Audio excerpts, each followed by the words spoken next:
আসসালামু আলাইকুম প্রিয় দর্শক, সবাই কেমন আছেন? আশা করি আল্লাহর অশেষ মেহেরবানিতে সবাই ভালো আছেন।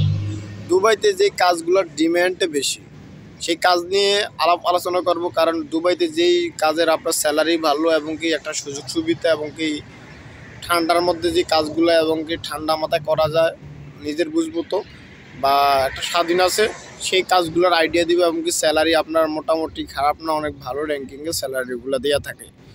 তো চলুন শুরু করা যাক। দুবাইতে আপনার সংযুক্ত আরব আমিরাত দুবাইতে আপনারা তো জানেন আরবের মাটি অনেক গরম এবং অনেক তাপ এবং কি অনেক এই যে আপনার গরমের মৌসুম হয়ে গেছে। এখানে আমরা 40-45 ডিগ্রি আপনার তাপমাত্রা হয়ে যায়। তো আমাদের জন্য, আমরা যারা লেবার আছি, আমাদের জন্য অনেকই কষ্ট করে এই কাজগুলো করার জন্য। তো সেই থেকে অনেকের স্বপ্ন থাকে বা যারা এখনও দুবাইতে আসে না, আসার পরিকল্পনা নিয়ে আসছে যে দুবাইতে আপনার কি কাজগুলো আপনি করতে পারবেন, কি কাজগুলোর আপনার দুবাইতে আপনার ডিম্যান্ড আছে। তো সেই কাজগুলো আমি আজকে বিস্তারিত আলাপ আলোচনা করব। সেই কাজগুলো হচ্ছে যেন আপনার এক নম্বরের ভিতরে আমি ধরে রাখছি 4-5টা আমি কাজের কথা বলবো, বেশি বলবো না।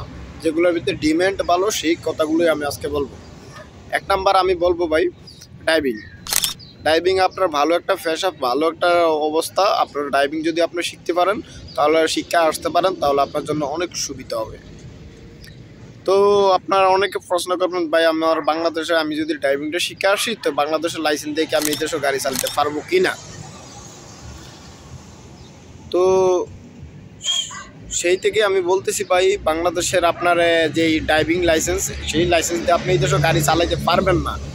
কারণ এই দেশ একটা ইন্টারন্যাশনাল দেশ, এই দেশের রোড গার্ড এবং কি সব কিছুর হিসাব কিতাব আলাদা, এবং গাড়ির নিয়ম, স্পিড, গতি, এগুলো সব কিছু আলাদা। তো সে থেকে আমি বলতেছি যে এই দেশে যদি আপনার গাড়ি চালাইতে হয়, তাহলে এই দেশে আসতে হবে। আপনার আসার পরে আপনার আপনার এরপরে ড্রাইভিং লাইসেন্স নিতে পারবেন। ড্রাইভিং লাইসেন্স নিলে এরপর আপনার গাড়ি চালাতে পারবেন। তো অনেকে বলে থাকেন যে আপনার ভাইয়া এই দেশে আপনার বাংলাদেশের লাইসেন্স করে লাভ কি? দেখেন ভাই, এই দেশে যারা নতুন আছে,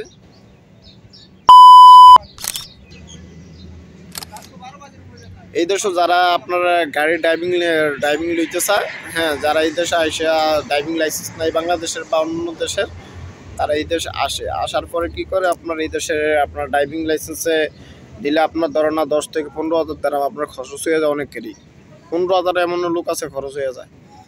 হ্যাঁ, আর যদি আপনার বাংলাদেশের আপনার একটা ড্রাইভিং আপনার লাইসেন্স থাকে, তাহলে আপনি এই দেশে অর্ধেক খরচ কমে যায়। তাহলে আপনার দেখেন কত আপনার জন্য ভালো সুবিধা। তো সেই থেকে বলতেছি, আপনার যদি এই দেশে আপনার ড্রাইভিং লাইসেন্স নিতে চান, তাহলে আপনার জন্য অনেক ভালো হবে। এবং কি ঠান্ডার মধ্যে এসির প্রত্যেকটা গাড়ির মধ্যে এসি আছে, সুন্দর একটা সিস্টেম।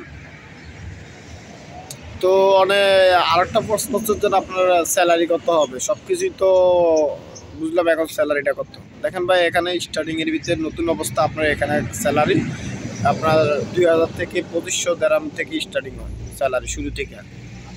বাংলাদেশ 70-80 হাজার টাকা থেকে শুরু হয় স্যালারিটা।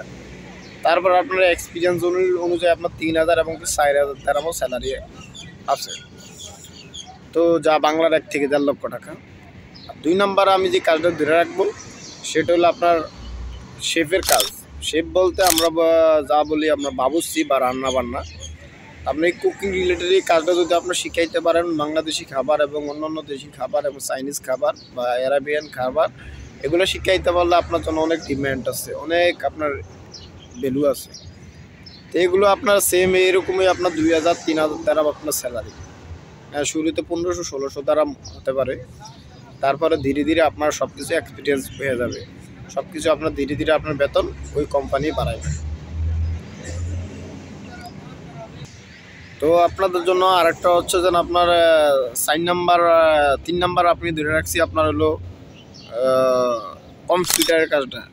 কম্পিউটার আপনার কাজটা যদি আপনি শিখাইতে পারেন, এই দেশে ভালো একটা ভ্যালু আছে। ঠিক আছে, কম্পিউটারের জন্য অনেক কম্পিউটার অপারেটরের এই দেশে অনেক চাহিদা আছে। বিভিন্ন অফিস আদালত এই কাজগুলো হয়ে থাকে এবং এগুলো অনেক চাহিদা আছে।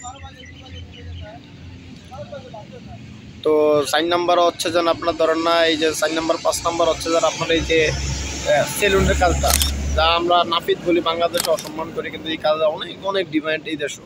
এই কাজটা যদি আপনারা শিক্ষা আসতে পারেন, অনেক আপনাদের জন্য সুযোগ সুবিধা এবং কি ভালো টাকা ইনকাম করতে পারবেন। তো প্রিয় বন্ধুরা, ভালো থাকবেন। আমার এই কথাগুলো আমি সংক্ষেপে বোঝানোর চেষ্টা করছি, আপনারা বুঝে নেবেন। এই কাজগুলো শিখে আসতে পারলে আপনাদের জন্য অনেক ইনকাম, ভালো একটা পজিশনে আপনারা উঠতে পারবেন। তো ভালো থাকবেন। আসসালামু আলাইকুম।